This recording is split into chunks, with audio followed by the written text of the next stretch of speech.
ভেজাইল একটা কাজ ভাই। বিএনপির আজকে সরকার গঠন হয়েছে, শপথ নিয়েছেন, মন্ত্রিসভা গঠিত হয়েছে, প্রতিমন্ত্রী সভাও গঠিত হয়ে গেছে। তো সবকিছু মিলিয়ে বিএনপির নেতাকর্মীরা উচ্ছ্বাস প্রকাশ করছেন, কিন্তু দলটির যারা মূল কর্তা বা হর্তাকর্তা ব্যক্তি, বিশেষ করে জনাব তারেক রহমান থেকে শুরু করে সরকার পরিচালনায় যাদের সবচেয়ে বড় ভূমিকা রাখতে হবে এই দলটির, তাদের কাঁধে কি পরিমাণ ঋণের বোঝা চাপিয়ে গেছে এই ডক্টর ইউনূস সরকার। শেখ বশির সাহেব, সম্ভবত আকিজ গ্রুপের কর্ণধার, তিনি একবার বলছিলেন যে এই অন্তর্বর্তী সরকারের ১.৫ বছরের শাসনামলে বিদেশ থেকে প্রায় ২১ লক্ষ কোটি টাকা ঋণ নেওয়া হয়েছে। এটা নিশ্চয় আপনারা অনেকেই দেখেছেন। এর আগে আওয়ামী লীগ সরকার থাকতে এই ঋণের পরিমাণ ছিল আরো ২ লক্ষ কোটি, অর্থাৎ সব মিলিয়ে ২৩ লক্ষ কোটি টাকা ঋণ চাপায়ে গেছেন পরবর্তী সরকারের কাঁধে। যেহেতু বিএনপি এখন সরকার গঠন করেছে, ঠিক প্রথম দিনই এই সরকারের জন্য সবচেয়ে বড় চ্যালেঞ্জ হচ্ছে এই বৈদেশিক ঋণ পরিশোধ, নতুন করে ডেভেলপমেন্ট কার্যক্রম, ইকোনমিকে ব্যালেন্স করা, ডলারের রেটকে ব্যালেন্স রাখা, প্রবৃদ্ধির মাত্রা অর্জন করা, এরকম অনেক কিছু হিউজ চ্যালেঞ্জিং ইস্যু সামনে এসেছে। রাজনৈতিক সরকারের কাছে ক্ষমতা হস্তান্তরের মধ্যে দিয়ে নিজের কাঁধের বোঝা ডক্টর ইউনূস তারেক জিয়ার কাঁধে চাপিয়ে দিয়ে গেছেন। আর আগামী ১৭ ফেব্রুয়ারি, অর্থাৎ আজকে শেষ হয়ে গেছে, দায়িত্ব গ্রহণের সময় বিএনপি সরকারের কাঁধে ২৩ লক্ষ কোটি টাকা ঋণের বোঝা চাপিয়ে গিয়েছে। পাশাপাশি ২০২৫ সালেও ব্যাংকিং উৎস থেকে সরকারের ঋণের প্রবৃদ্ধি ছিল ৩২% বেশি।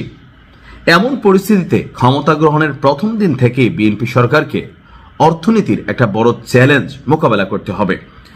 বাংলাদেশ ব্যাংকের তথ্য অনুযায়ী ২০২৪-২৫ অর্থ বছর শেষে দেশি বিদেশি উৎস থেকে নেওয়া সরকারের ঋণের পরিমাণ দাঁড়ায় ২২,৫০,৯০৪ কোটি টাকা। চলতি অর্থ বছরের জুলাই থেকে ডিসেম্বরের সময়ে সরকার শুধুমাত্র ব্যাংকিং উৎস থেকেই ৬১,১৪৮ কোটি টাকা নিয়েছে।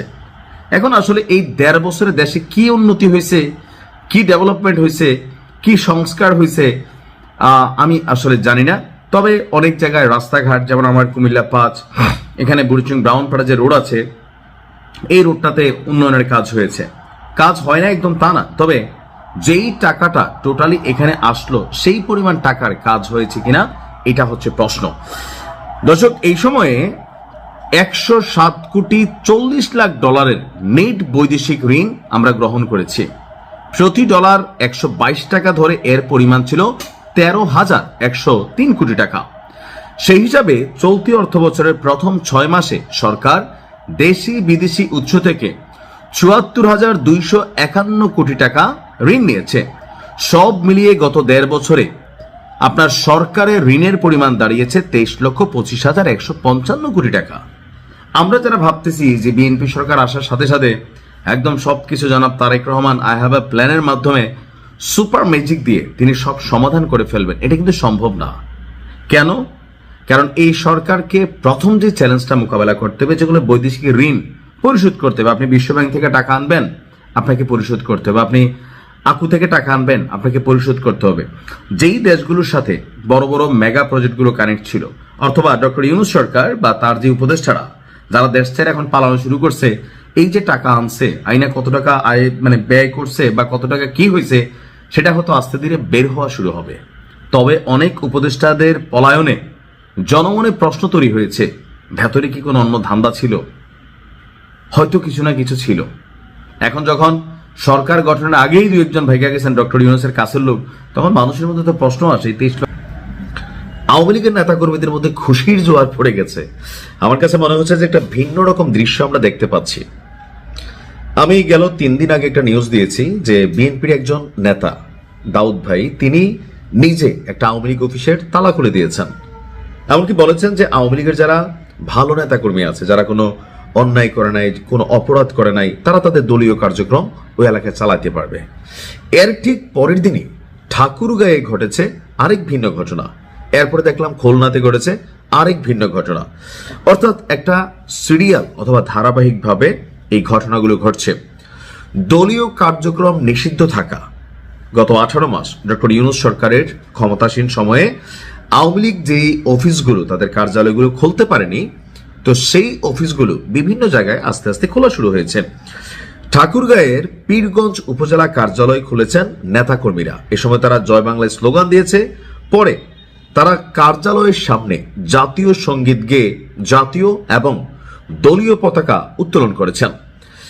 আর গেল 15 ফেব্রুয়ারি বিকেলে পীরগঞ্জ পৌর শহরের লিচুতলা এলাকার কার্যালয়ের সামনে আওয়ামী লীগের নেতাকর্মীরা জড়ো হন। প্রথমে তারা কার্যালয়ে প্রবেশ করেন, পরে পতাকা উত্তোলন করেন। তো এই ভিডিও খুবই ভাইরাল সোশ্যাল মিডিয়াতে। আর এ ব্যাপারে পীরগঞ্জ উপজেলা আওয়ামী লীগের সহসভাপতি যিনি আছেন গোলাম রব্বানী, তিনি বলছেন, দীর্ঘ 18 মাস আমরা রাজনৈতিক কোনো কার্যক্রম পরিচালনা করতে পারিনি। আজ উপজেলা আওয়ামী লীগ সহযোগী সংগঠনের অনেক নেতাকর্মী একত্রিত হয়ে দলীয় কার্যালয়ে যায়। তারপর আমরা তৃণমূল আওয়ামী লীগকে ঐক্যবদ্ধ করতে তারা এই কাজ করে। আচ্ছা, অপরদিকে খুলনায় আওয়ামী লীগ কার্যালয়ে নেতাকর্মীদের প্রবেশের একটা দৃশ্য দেখেছি, আবার একদিকে ভাঙচুরের দৃশ্য দেখেছি। বলা হচ্ছে যে জাতীয় নির্বাচনের মাত্র 3 দিনের মাথায় খুলনা মহানগর এবং জেলা আওয়ামী লীগের কার্যক্রম নিষিদ্ধ ঘোষিত অবস্থায় থাকার পরেও নেতাকর্মীরা দলীয় কার্যালয়ে প্রবেশ করেছেন। বিকেলে তারা লোহার রড সংলগ্ন কার্যালয়ের নিচতলার কলাপসিবল গেটের তালা খুলে 2 তলায় গিয়ে বঙ্গবন্ধু শেখ মুজিবুর রহমান এবং আওয়ামী লীগের সভাপতি শেখ হাসিনার প্রতিকৃতিতে ফুল দিয়ে শ্রদ্ধা জানান। পরে এ নিয়ে ভিডিও ছড়িয়ে পড়ে। এখন এই দৃশ্যপটটা আসলে কেন হচ্ছে? বিএনপি সারা বাংলাদেশে যেই সিটগুলো পেয়েছে, এখানে একটা ইউনিটি ছিল আওয়ামী লীগের সাথে। কোথায় ছিল এটা বলি, স্বাধীনতা ইস্যু প্রসঙ্গে। আপনি যদি দেখেন, বিএনপির যে নির্বাচনী ন্যারেটিভ ছিল 71 মুক্তিযুদ্ধ, স্বাধীনতা, এমনকি স্বাধীনতা বিরোধী শক্তির একটা ন্যারেটিভ তারা তাদের ভোট মার্চে পরিচালনা করেছে। আমার পরিচিত অনেক আওয়ামী লীগের নেতাকর্মীরা তারা বিএনপিকে ভোট দিয়েছে। জামাতকে যে দেন একবার তাও না, হয়তো জামাতকে 5% দিলে বিএনপি দিয়েছে 95%, যারা আওয়ামী লীগের নেতাকর্মীরা ভোট দিয়েছে। এটার মেইন কারণ হচ্ছে, অনেকেই মনে করছেন যে 71 ইস্যুতে স্বাধীনতার পক্ষের শক্তি হিসেবে বিএনপি আওয়ামী লীগের বিপরীতে তারা শক্ত অবস্থান নিয়েছে, এবং 1971 সালের ইস্যুতে জামাত ইসলাম যেটা ভাবছিল যে 2024-এ এসে নতুন স্বাধীনতা, নতুন বাংলাদেশ, 71 ইস্যুটা আর আলোচনা করা হবে না, নানান জায়গায় কিন্তু এই ন্যারেটিভ বা পারসেপশনটা তৈরি করা হয়েছিল। তো সেই জায়গায় আওয়ামী লীগের নেতাকর্মীরা তারা মনে করছে যে স্বাধীনতার পক্ষের শক্তি হচ্ছে এই মুহূর্তে বিএনপি, এবং কি বিএনপির অনেক নেতাকর্মীরা আওয়ামী লীগের যারা ভালো নেতাকর্মী আছেন তাদেরকে কিন্তু অনেক জায়গায় বলছেন যে দেখো, আমরা যদি ক্ষমতায় যাই, তোমাদের বিরুদ্ধে যদি কোনো মিথ্যা মামলা থাকে, কোনো হয়রানিমূলক মামলা হয়, এটা দায়ভার আমরা নিব, দায়িত্ব নিব। একটা পজিটিভ ভাইব তৈরি করা হয়েছে।